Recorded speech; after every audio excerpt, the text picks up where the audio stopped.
inside all this tension, a feeling I never was expecting. I don't see the pros, don't know the cons, forget the whys. Do you know why? Hey guys, welcome to the Being Beautifully Honest podcast and channel. Thanks for being here, being subbed. If you're not, hit the button, and if you're listening on YouTube, hit the like. It's like walking in the room and hitting that light switch. Let's brighten up the place and get into this conversation. I wanted to share some information with you guys, and this is coming from a couple of sources. The first is coming from Us Weekly, and they are discussing a lot of the things that Wendy Williams has said about Diddy over the years. Now, it's no secret that Wendy Williams and Sean Combs, Diddy, they have not been on the best terms. It has been alleged that he has tried to get her beat down, as well as getting her fired from her job. So let's just go ahead and get into it. So the drama between the two began in the 90s when Williams spoke out against Diddy on her radio show Hot 97 on multiple occasions. In 1998, Wendy was fired from the radio show and has maintained a belief that Diddy played a role in it. Despite parting ways with the radio station, she found success with her talk show, The Wendy Williams Show, which premiered in 2008. During her daytime TV reign, she covered a wide array of Diddy news, including his various legal dramas. After years of ups and downs, Diddy and Williams seemingly buried the hatchet when he appeared on her show in 2017. And I'm not laughing, but the use of the words burying the hatchet and just the allegations about the things that he has been up to, I don't think that's the best phrase to use for him, but it is what it is. So she said, I know I piss off a lot of people, including you, but this is a full circle moment. After Diddy gave her props for being one of the first female hip hop journalists. Everybody get into an adult conversation, he says. So before getting fired from Hot 97, she claimed in 2005 during her radio show, The Wendy Williams Experience, that she was almost jumped by the group Total, who was signed to Diddy's record label Bad Boy Records. She recalled the alleged moment and hinted that Diddy was involved during a 2019 episode of her talk show. She says, once upon a time, there was a music mogul who sent his all-girl group to beat my ass in front of the radio station. Fact. I finished my shift, round up my headphones, put my bag on my arm, and I see everybody lined up at the window looking down on the sidewalk. She explained that she was dating her now ex-husband, Kelvin, at the time that the encounter happened. She says, I found this girl group jump out of a gypsy cab to come after me, to beat my ass. For what? You know what I said was true. You all were broke and you were living in the projects, and that was that. All right, so during a 2013 interview with Vlad TV, she tiptoed around her firing from Hot 97 and how it revolved around her speculation about his sexuality. She says, there was a radio personality, there was a radio personality once upon a time, and her name was Wendy Williams, and she was practically burned at the stake for talking about such, and now it's all come full circle. There were many situations back in the day in my career, and it's all coming full circle. And then she talked about his name changes. So Wendy, who always refers to him as Puffy, poked fun at him constantly changing his name throughout his career. I don't like when people change their names in the middle of our relationship. She said this during a 2015 episode of The Wendy Williams Show. Like, don't tell me to call you Diddy. I know you as Puffy. That's it.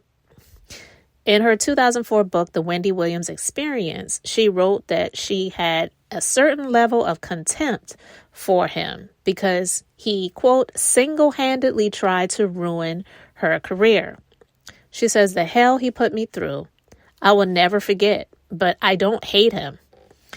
All right. And then she talked about his controlling tendencies. So after Diddy and Cassie broke up in 2015 briefly, she speculated that there was a balance of power issue between him and Cassie. My thing about when you date a mogul, it's really difficult to avoid them because if you use your head, you never know when they'll pop up on the scene. She said on the Wendy Williams show. He can hire a plane right now, land on the roof of the hotel she's staying, pay people off at the front desk, give me a key and let me up in her room. And I'm already paranoid as a person. Now, these are speculations that she had back in 2015. And look at all of the things that came out that Cassie alleged that she went through during the entirety pretty much of their situation, because it wasn't a relationship. Nobody can make me call that a relationship. It was her just pretty much being an sex slave. And that's it. That he gave some gifts to from time to time to keep her there. So she called him out on his Playboy nature. So Wendy, she talked about it that she didn't think he would want to settle down when he reached the age range of 68 to 78 due to his party boy lifestyle. She says he'll pick a woman and settle down, but right now, I don't think he will. And she claimed on the 2015 episode of the show, I think he's leading this Playboy lifestyle where he's got these women in this life, where he's got them hypnotized. And I mean, when you think about it, how old is he right now? What, 54? What was he waiting until 75 to settle down so somebody could change his diapers? Like, seriously. All right. So 3 years after his interview with Wendy, she opened up about the rival's full circle moment. He showed up. He smelled great. His stomach was flat. He was handsome and he ain't going nowhere. Can't be stopped now. And she said this during a 2019 interview on Sway's Universe radio show. And she called him bad boy for life. But she weighed in on the split that they had in 2018. When Diddy and Cassie called it quits for good in 2018, which it wasn't them calling it quits. It was her pretty much escaping for good. We'll just call it that. Wendy was initially rooting for the pair to get back together since Diddy publicly declared his love for Cassie on Williams' talk show. However, after seeing Diddy attempt to win Cassie back on social media, she labeled his behavior as manipulation. She says, I suggest don't use social media to reach out. I think this was a grand overture from Puffy. I don't believe he really wants her back, she said at the time. I believe he probably treated her at some point like a possession. If you really cared, then you'd reach out privately, not publicly. Now, this was something that she said on her show back in 2018. And here we are in 24 now, but in 23, when all of those things came out in the lawsuit that he quickly settled within 24 hours after it was brought to the forefront, right? So I know a lot of people are like, dang, what a time for all of this to be going down.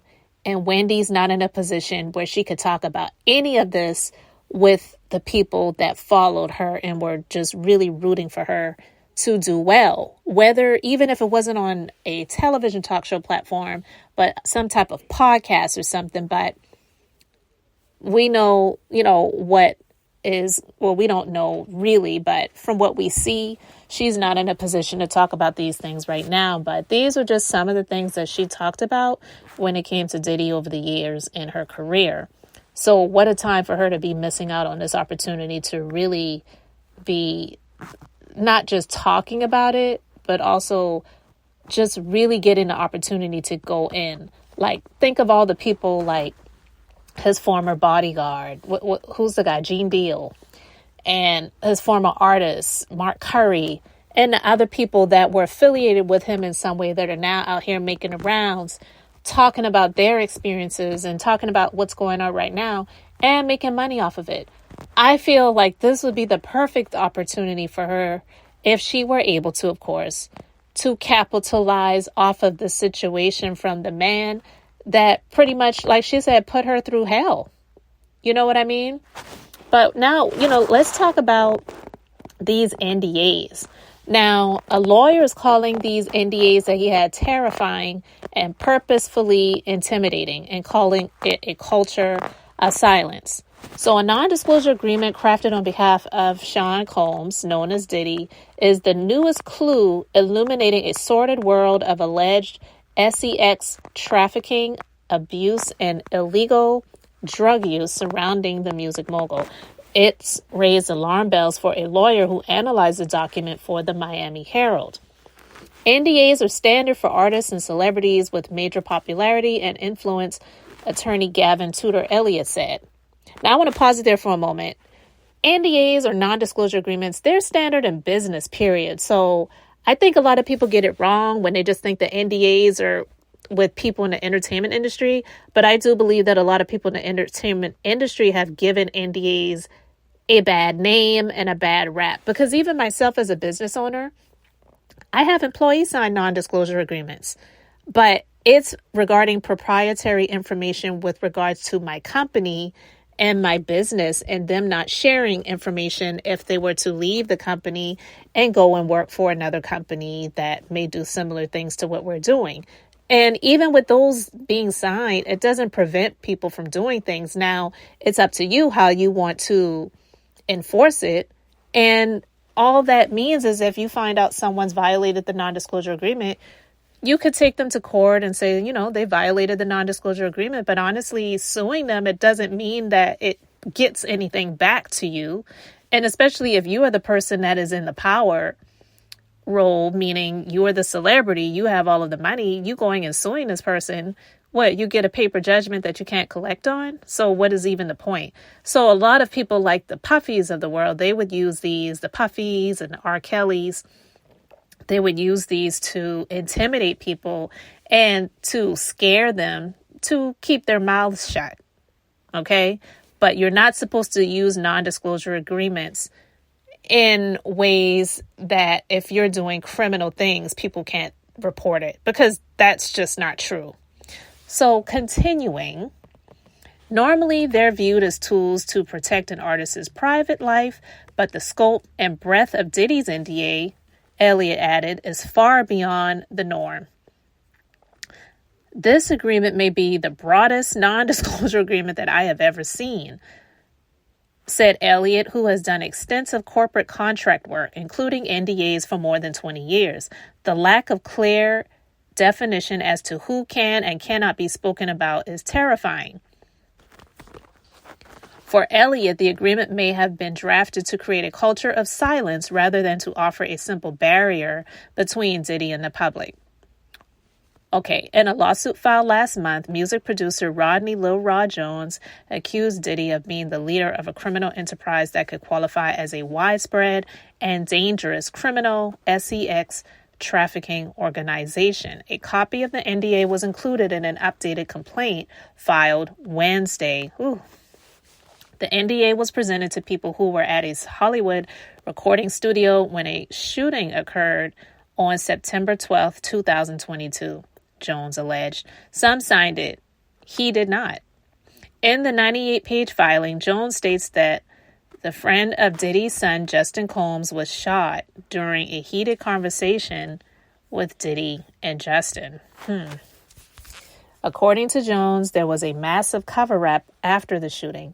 Diddy's crew, he alleges, doctored the narrative that the man was shot outside the studio during a robbery.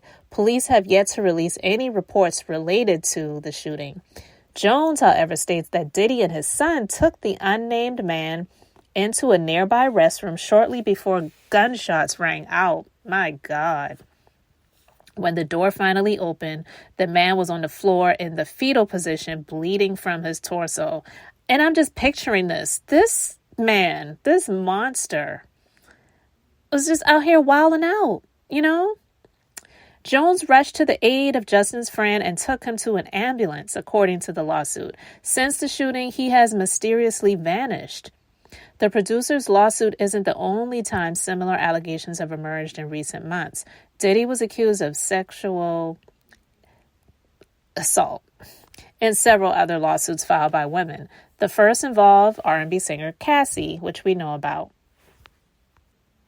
So it's unclear who has seen or been told to sign the NDA. Part of the agreement is that signers can't disclose it. Elliott sees the agreement more as a dangerously broad legal document rather than a true NDA that would withstand legal challenges. And see, that's my point. Just because people sign these documents doesn't mean that it's actually legal, And I'm quite sure that these people who signed under duress and under intimidation didn't say, oh, well, let me just take a copy and let my attorney review it and I'll get back to you. No, they just signed it. And then some didn't, like Lil Rod. He said he didn't sign it. Elliott sees the agreement more as a dangerously broad legal document rather than a true NDA that would withstand legal challenges. The document attempts to be a non-disclosure, non-disparagement, intellectual property rights, and indemnification agreement all at once for Diddy and anyone affiliated with him in any shape or form. There are no specifics on what would make someone an associate of Diddy, nor does it have any constraints on what can and cannot be said about them. The agreement strives to make everything involving or around him confidential, he said, but that's not how the law works. Traditionally, most NDAs allow signers to disclose any information that is part of the public domain or that is given to them by a third party. It is anybody's guess who those people are because anyone affiliated with the artist in his professional or personal life counts. I would never let a client sign this. The ambiguity created by the agreement's terms is intentional, Elliott said. Any normal person with little legal knowledge would fear of the prospect of being sued by referring to someone or something that they did not even know involved Diddy. It's not only designed and intended to create that culture of silence and intimidation, but any reasonable person reading this would think they would just need to shut up. And that's what it was intended for. Let's just be real. However, the NDA is not bulletproof, and Elliott added it would be unenforceable. A signer would be allowed to talk about Diddy and his associates if they were mandated by the court, such as a subpoena or police investigation, and to seek legal counsel. While those loopholes exist, Elliott thinks a normal person wouldn't know. The fear alone would stop them from reporting a possible crime involving Diddy or his associates if they can't prove it beyond a reasonable doubt. The most likely response from people would be, I didn't see anything or I don't know. If they would say anything at all, Elliott said of the signers who may have seen a crime committed. Let's just be clear. These NDAs were created, just like the attorney said, it was created to put these people who were presented it in fear and to keep them quiet, just to pretty much shut them up.